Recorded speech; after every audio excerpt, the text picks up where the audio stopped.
Every year, the elves work overtime, but when they can't keep up, they call on toy maker Bob Whitmore. Now let's spend some time in Bob Whitmore's Toy Shop. Well, hi there. Hello again, everybody. What a splendid time we've been having the past week or so here at the toy shop. And, we are taking up the slack. If you were a regular visitor here, hi, kiddos. If you were a regular visitor here before, you know the problems we've had getting supplies from Lou Philpott. And, of course, yesterday, Lou reminded me I hadn't paid my bill, but we've got that taken care of. As a matter of fact, I'm going to call him after a while. Now, there are lots of things that you find under the tree, and there are also lots of things you find in your Christmas stocking. Among them is marbles. Now, marbles are, or is it marbles is? Well, anyway, marbles am. I'll say marbles am. I'd get away with that here because it's radio. But anyway, they're fun to play with, and I thought it might be interesting there to produce some marbles to show you how we make them. So I'll tell you what, I'm going to head for the workshop. And join me there, and join in just a minute. Electric tools such as saws and drills are for big folks, moms and dads, and master toy makers like Bob Whitmore.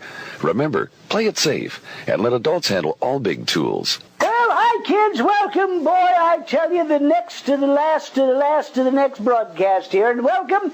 We're out here in the workshop, and today I promised you that we'd be making marbles, and I've got a little container. And the only problem with these marbles I've made, kiddos, is I don't know where I've gone wrong. Please forgive me, I'm an old man, but I have made them square. They're little cubes of marble instead of being round. But maybe if I shake them up enough, I can break the corners off or so. This is terribly embarrassing. This is just awful because I promised these to Debbie. Has a young friend she wanted to give them to, but I'll tell you what, I'll meet you up front.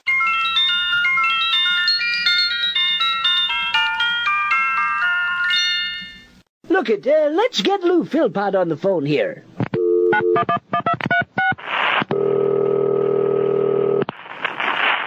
Philpott's Toy Parts. Well, hi, Louis. Robert W. Whitmore here up at the big toy building there, and I've called. I just wanted to make sure I was playing the tape back of yesterday's visit with the kiddos. Well, and I feel guilty. I feel as if I've been retributed in my duties, that I've ignored you, that I've left you in the lurch, and the check is in the mail. Thanks, Bob. I haven't received it yet. Well, though. I mailed it. Let me make sure I got the carbine here. I mailed it to Philpott's Toy Parts, 2323 Measles Lane, North-South Pole. Or South-North Pole, I'm sorry. Bob? Yes? That's 23... Measles Lane. Not Measles Lane, Bob. No, it's not? Poison Ivy Lane. Come on now. There's a street called Poison Ivy Lane. Poison Ivy Lane. It's this new industrial park out here on the south side. Yeah, I know. All the streets are named for diseases. Something like that. But yes. I thought it was measles. No, it's an old toxic waste dump. Ooh, I wonder, is there a 2323 Measles Lane out there? I haven't seen it if there is. Boy. I'm afraid maybe the mail got dumped over the edge. Maybe I should put a stop payment on the check there for $4 I mailed you. How much? $4? $4. So that's what my bill said there. I think you missed a decimal point there someplace, Bob. Maybe 2 or 3 of them. Maybe you ought to go over that bill again. Put your glasses on this time. I better call Vito, my bookkeeper, and see what I can come up with. Now, wait a minute. Let me get before I leave. Yes, Bob. 2323 Poison Oak Lane. 2323. 323. No, there's 2 23s, Bob. Ooh, and I put 3 of them on that other one. Yeah, I noticed that. 2323 Poison Ivy. Poison Ivy Lane, South North Pole, the zip's 90938. That's the one. Okay, well, thanks, Lou. Well, thanks and as we get Bob. near the big day, have a happy holiday, Bob. I took the words right out of my bill. All righty, I'm still going through some of the mail. We're getting close to Christmas time now. Here's a letter to Santa from Sidney Lumet. Sidney Lumet wants a new camera, says he wants to be a film director. All right, that's about all I've got here. Let's call down to the post office.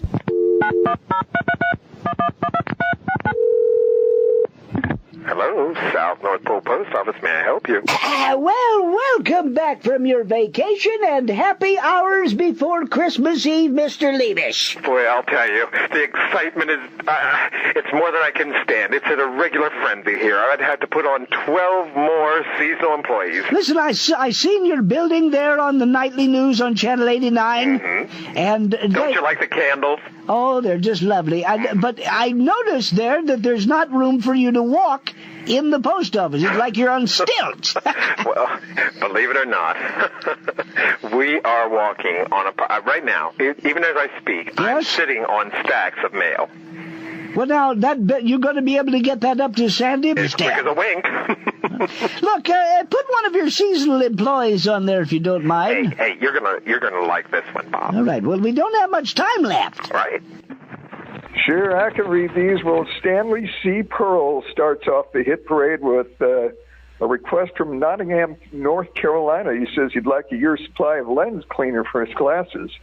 Andy Clyde of North Hollywood, California says he'd like an entire collection of old Hopalong Cassidy books.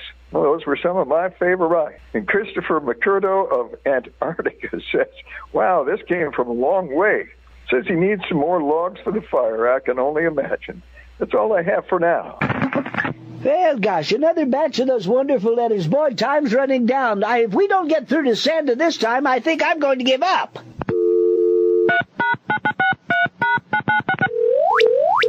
Merry Christmas, Santa's resident. Well, hi, you still talking to me? Oh, Bob. Oh, listen, I'm so sorry if I was a little short with you, but, well, I have sort of a crush on you. Well, I'm flattered by that. I just want to thank you. You know, of all the people who've been answering the phone, and good golly, you must have had 85 different people the past couple of weeks. Yes, it's been so busy. You ought to win a prize. You're just awfully sweet. Oh, bless your heart. Would you put that in a letter? Well, certainly. Maybe I can get you a Thank you. I'm promotion. trying to get upgraded. Well, good. Listen, what are the odds of getting Santa on the line today? Zilch. Zilch. Yes, I'm so sorry, but, you know, he's getting all these hookups with NBC, CBS, CNN, RPN, RCA, KNY, everything. Really? Yeah, the Disney Channel's on there now. Oh, good heavens. I shouldn't have mentioned that. No, that's all right. They're not a competitor. They're just in cahoots. Oh, I see. And Orlando. Listen, well, how about Christmas Eve? It'll be our last chance. I'll pencil you in, Bob. Thanks. Yeah, lots of holly, too. Ho, ho, ho. Well, what a nice lady. Well, the next time we join you, it'll be the end of the season here, and oh, that's kind of sad, isn't it?